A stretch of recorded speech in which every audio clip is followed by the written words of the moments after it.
Pegah li Ibnu Asy'as Al-Baikandi. Barangkasa dipegah haba tentang zuhud dan dibi pelajaran ke manusia tentang zuhud, kemudian ji senang pada harta mereka itu manusia, gangkat li Allah cinta akhirat dari hatinya. Tengok dah semua berat, tapi dato dah ceramah, dah pegah bah zuhud, tapi lah mati tengok terikat dengan harta masyarakat inan bab zurah ke gop bah zuhud. Tadi ibi sedekah ka bengeh nyan ga angkat li Allah cinta ke akhirat lah mati tengok. Lah hati orang yang pegah. Pegah bah zuhud, dia pegah ke gop bah zuhud tapi gak nyan lah mati nak rasa cinta ke harta orang yang gesumubut nyan. Zulung juga ada pegah orang lain. Long sumbut kera ni, long pegah masalah zuhud. Lang hati kecil long nak rasa cinta ke harta orang ron. Nyan Allah gak angkat cinta ke akhirat lah mati long. Tilum makin utama cinta ke dunia, ana cinta ke akhirat. Yang adalah peringatan keras, warning ke orang yang semubut dan ceramah, baik gaduh pegah masalah zuhud, tapi hati mentang terikat dengan harta masyarakat. Nya hek pada bergaduh. Hek pada bergaduh. Sebab ada orang ada kadik jo sedekah, bak na wasit ke gop lo. Anda wasit ke gop? Nak cerita. Cerita ke pegah pak gop yang baik katim yang ke kenan masjidnya katib goro ke zero kena. Jadi merdeka korban gaknya zero ke pu wasik ke lain dan wasik ke lain sampai abek item lain. Tak makna na pengalaman mambe dak pegah urang tapi kau urang daerah Sago Bandar Aceh gede. Nak cerita di wo ya ceramah emang king and god ni pakat ngon lah ya pajo mi biang pajo mi udang le mi bing pajo mi mangat lah tok dia pesan jus pakat ngon lom tu traktir. Jadi otai kena bayar bukalah amplop benar bang buka kan hansip abe kemi ngon keju le tu ribet sedekah le tertuh kan hansip nah amna pakat ngon lom bikin tu traktir ngon kan hansip kelembu ke bayar le urang yang ngon diratu yang gua katip si. Rupa ji na pada Jumaat uke kena undangan ngan yang tukang bayu mana. Yang enggak ingat ngan jamun ngan awai orang yang nasib bayu. Nya langsung ikut panitia buka amplop. Buka panitia ikut panitia buka amplop hansip langsung komplain.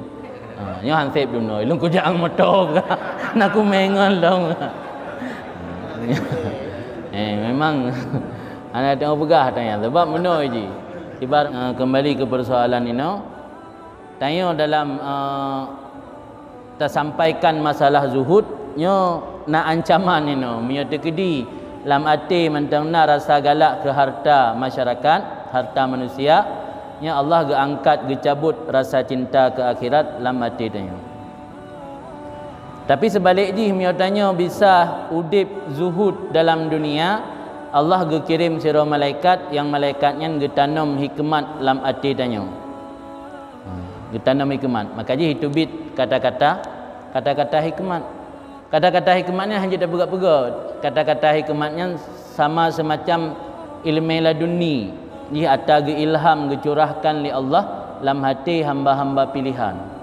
Jadi hanya dah pegat-pegat je. Dia dah pegat-pegat malah hanya kan nur zulmah.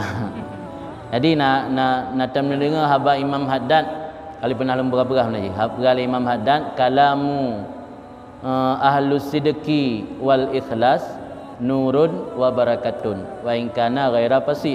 Haba orang yang tulus dan ikhlas nyo cahaya dan keberkahan meski dia tidak pandai merangkai kata-kata. Tapi sebalik ji haba orang yang takallufnya bersikap memaksa pegat-pegat. Kita yang bandar sampaikan ke umat tentang masalah membersihkan hati, tak gunakan kata-kata yang menyentuh orang otai dengar de pirat hana pernah tamai tanya, tak pegah-pegah gop tagai. Nya kelang bahasa kita takalluf, tak paksa-paksa. Kanu bebut tanya nak bersikap dengan tapi tak paksa-paksa untuk menyampaikan ke umat. Yang berahli Imam Haddad zulmah, kegelapan.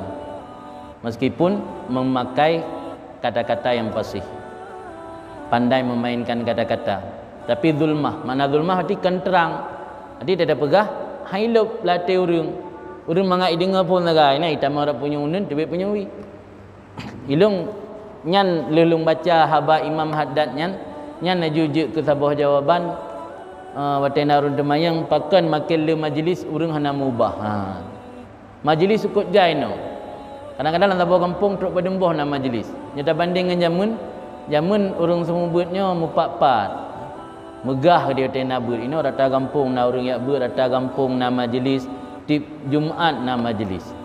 Malah urang sumber kadang-kadang tak datangkan ulama-ulama di luar lah yang sumber. Tapi bahkan keadaan masyarakat dah berubah. Yang bisa jadi karena urang sumber pu yang tampaikannya zulmah gelap. Jadi geluh dengan tente yang kabi bateri ana pengu. Di samping bisa jadi faktor yang lain, salah satu jihnya. Jadi zulmah, jadi karena zulmah, watai zulmah gelap hana memberi penerangan. Hai, watai ge semua atau ge tausiah atau ge biceramah. Hai bak sampaikan, cuman hana memberi penerangan. Sehingga salah satu haba ungkapan sira ulama, ma waqa'a minal kalbi ma kharaja minal kalbi wa ka'a fil kalbi ma kharaja minal lisan fahadduhu al azan. Artinya dalam bahasa tanya, pu yang itu bit dari hati yang tulus akan tertancap dalam hati orang yang dengar. Pu yang itu bit dari lidah maka batasannya hanya di telinga saja, hanya sampai dalam hati.